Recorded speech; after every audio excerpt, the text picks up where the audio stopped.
Hi guys, welcome to the channel. In today's video, I'm going to show you how you can create Google Drive link to share files. So the first step you simply need to do is to open Google Drive. Open Google Drive from here. Click on Go to Drive.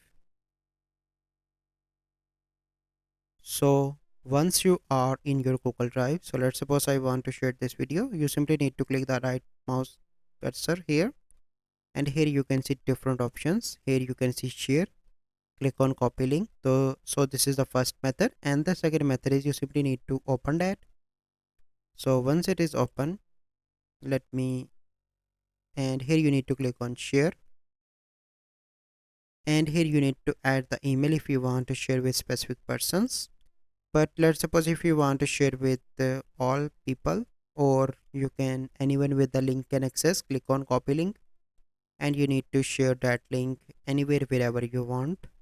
And once that person click on that link, he will land onto the file that you send.